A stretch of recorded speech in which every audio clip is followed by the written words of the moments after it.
Oryx and Crake is a book from the perspective of the protagonist, Snowman, who lives in a post-apocalyptic wasteland. The story alternates between the prison life of Snowman, who is possibly the only survivor of humanity, and in the past where Snowman has flashbacks of his life as Jimmy, alive before the apocalypse. As a teenager, Jimmy meets his best friend Crake, and by watching porn together, they see an 8-year-old girl, Oryx, who Jimmy instantly is mesmerized by. And later, Crake has a plan to make a whole new species called the Crakers. These Crakers are creatures that look almost like humans. They have been genetically altered to have more adaptable traits and not as many negative traits as humans. And Crake tracks down Oryx to work for him, and he invites Jimmy to come and be a part of like the team. Jimmy and Oryx start to get a relationship, and it develops a lot, and both Oryx and Crake begin to get Jimmy to promise that he will protect the Crakers if anything happens, and he doesn't really understand what would happen, but he promises. And then an airborne virus spreads all over the world, and Snowman and the Crakers are the only survivors, and all of Snowman's reminiscing and the present comes together in the end.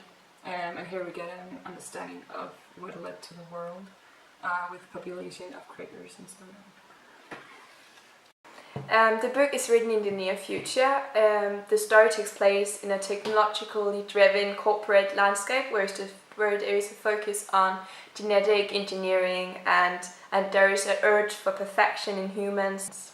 In the past, where Jimmy lives, there is a clear separation between who is who and what is what. There is the society is divided into two categories: the plebeians, where all the people who does not fit into this society of logic and science live. This is where all the criminality happens, and then there is the compounds where all the smart people lives, and this is where Jimmy grows up. There is a focus on engineering and development, and the abilities that is valued in this society is mathematics and science. The world that Jimmy, Crake and Oryx lives in is a dystopia. In the book, there is a lot of evidence of money grafts. This is, for example, explained on page 247, where Crake explains about a company called Health Advisor, where they make, for example, vitamin pills and add hostile bioforms, and then they sell these products, and when people get sick of them, they make the antidote, and then they can sell the antidote to make people healthy again. The story's protagonist is Snowman, or Jimmy as he used to be named. He's a round character, and he's mainly described through his thought and not much on appearance. The whole book is taken from his point of view, both through recollections of the past and the present as Snowman. He's a dynamic character who throughout the story changes a lot. Jimmy's family is very dysfunctional. His parents, for example, did not remember his birthdays. He had to remind them himself. Jimmy's father, he is a pragmatic genographer. He has a lot of troubles relating to his son, and at one point he just simply gives up. His relationship with his mother is far more complicated. His mother seems to have something like a depression or another mental illness. She's very moody, and her mood changes from one second to the next. There's little to no emotional displays in this household except from fighting between the parents, and especially with the mom, Jimmy needs some kind of reaction from her, which often ends up leaving her in tears, where there's an example saying, "She would shake all over, gasp for breath, choking and sobbing. He wouldn't know what to do then. He loved her so much when he made her unhappy, or else when she made him unhappy. At these moments he scarcely knew which was which.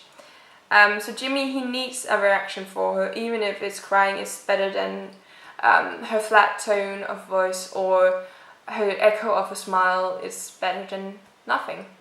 When Jimmy is older, his mother becomes more disillusioned by the increasing commercialization of science.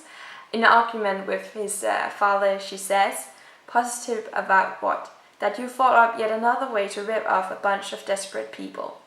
Shortly after this argument, Jimmy's mother deserts from the compound, leaving Jimmy with no one to connect with except from his incompetent father.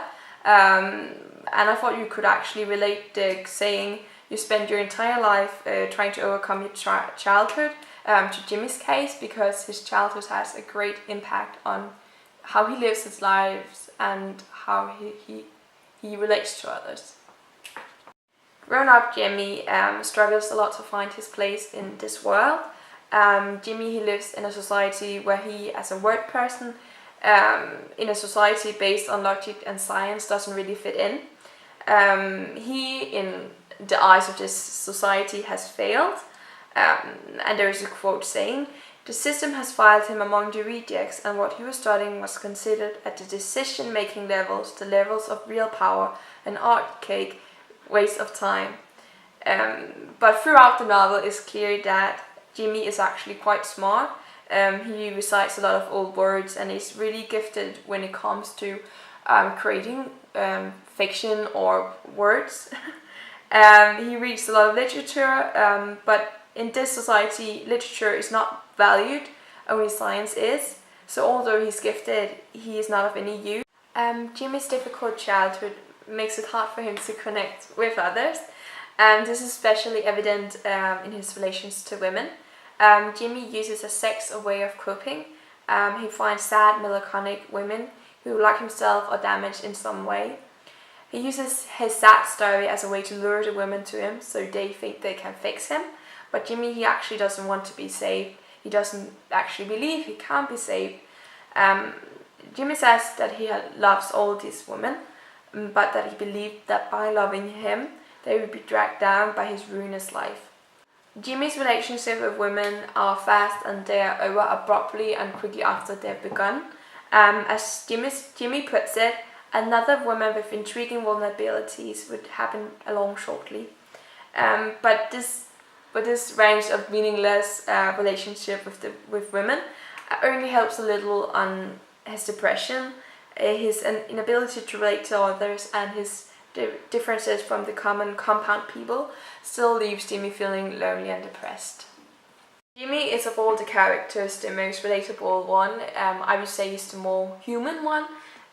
He has compassion, and he often wears his heart as its sleeve. He's a confused dreamer who looks at the plea plans as being something interesting. This is evident on page 231, where it said, "It was an accepted wisdom that nothing of interest went to the plea plans, except apart from buying and selling, there was no life of the mind." But to Jimmy it looked mysterious and exciting. He, unlike the common compound people or person, he sees the possibilities in the plea plans. He finds them interesting and he's curious. Jimmy has a lot of empathy, and he seems like a generally good and real human being. He makes mistakes, he makes loads of them, but he isn't corrupted with money or scientific ideals. His differences from the rest is what makes him this ideal person to lead the Quakers. As Snowman, he keeps his promise to Oryx. I think this is why Crake chose Snowman, because he is generally a good person and the only one fit to actually be the leader. They see her in that porno movie when she was 8 and they were teenagers, and she looks directly into the camera, and Jimmy feels something, like he's like a bit connected to her maybe, and has a lust for her. And Oryx, she was born in a small village, and for her mother to get some money, she sold Oryx and her brother to a man called Uncle M, and they had to work for him, And this included selling flowers, and she had to seduce men, and she was also in a porno movie, which is probably the one that Jimmy and Crake saw her in. The character Oryx plays a big role in the book. Crake has this plan to make a utopian society, and this includes having Jimmy as the only person left on the earth with the Quakers. And on the bottom of page 375 and onto page 376, Crake asks Jimmy to take care of the Quakers if anything happens. And Jimmy, he's very confused. I think it's very weird because he's like, what will happen?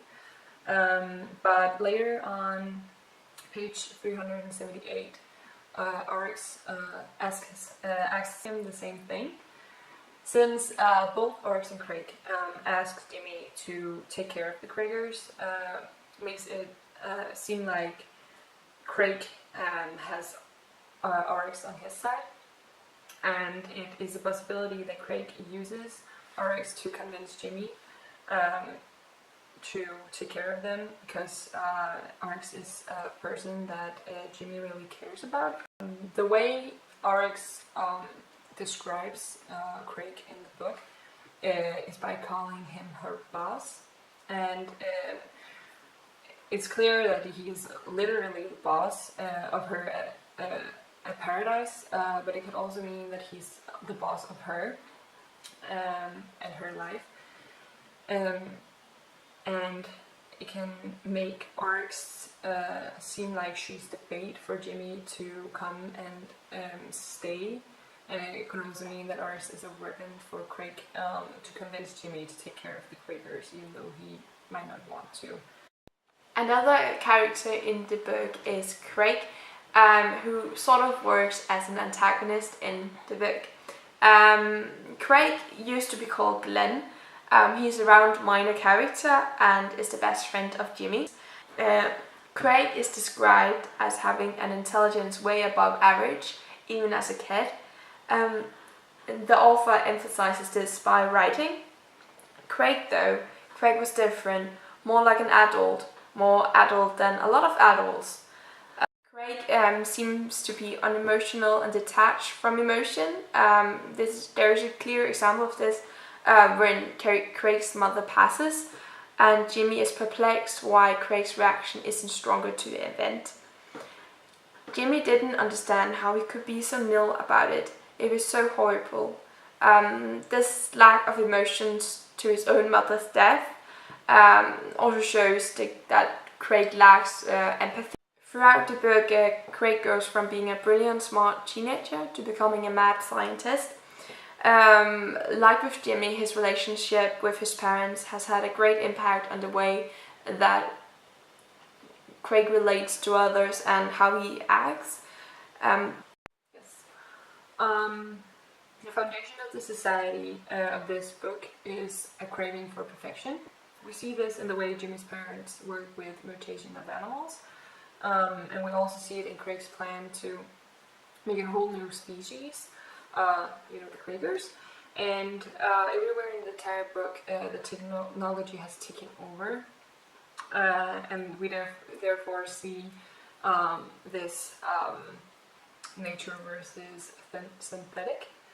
The whole basic of nature gets broken, and when all the human race gets exterminated, because now there's only nature that is left is the Quakers, but they're not even a normal species or a real species, so the new population of the world is based on fake creatures. A major theme in the book is scientific progress and the cost of it. The book examines the ethical and moral responsibility of science when humans are able to act as if they were gods by manipulating natural processes and creating new lives. In the world of this book, logic and science is extremely valued. The pharmaceutical companies, they have created medicines to battle diseases and bodily dysfunctions, and they are able to genetically modify animals to an extreme extent. Jimmy's father and mother argue frequently in the book about Jimmy's father's work as a genographer, where she says, "What you're doing, this pig brain thing, you're interfering with the building blocks of life. It's immoral, it's sacrilegious." So she believes that what he's doing wrong, to put it bluntly, he's messing with a natural process which he should not be doing. All the characters in this book has failed in different levels to use their power responsibility. Another major theme in the book could be the parent-child bond, because both Jimmy and Craig's relationship with their parents has major impacts on their later life. And as mentioned earlier, Jimmy has problems relating to others, especially the women who he forms short, meaningless relationships with. And if we look at Craig, he seems to be unable to connect to others besides Jimmy. And it's most likely that the consequences of their lives comes from their dysfunctional parents. Another theme is names. Names play an important role in the book, and none of the characters actually use their birth name. The names given to Oryx and Crake, they stick on or is what is actually used, while Jimmy's name of an extinct animal, Thickney, is actually not used. This could be a forecasting that Oryx and Crake would die. Yes, this book is a speculative fiction, which means that Margaret Atwood focuses on some of the topics that she thinks is an issue in today's society. And she's touching upon genetic engineering and the urge to find or make the perfect human. In the story, the genetic engineering is already in the rising when Jimmy and Craig are children, and Jimmy's parents is already in the business. They are already in the business, and this is also the base of Craig's thoughts on his plan to make perfect human. And by making the story so extreme, Edward, she can make the reader think about how the future would look like. We got this extreme world, and it makes the reader evaluate whether it's something they want to be a part of. The way Margaret Atwood uses our society's thoughts to an extreme makes the book a tool to show the consequences of humans always wanting more and wanting better. And this intense exaggeration of a society far beyond ours shows how messing with genes, overdeveloping technologies, and expanding society to new extents has its consequences.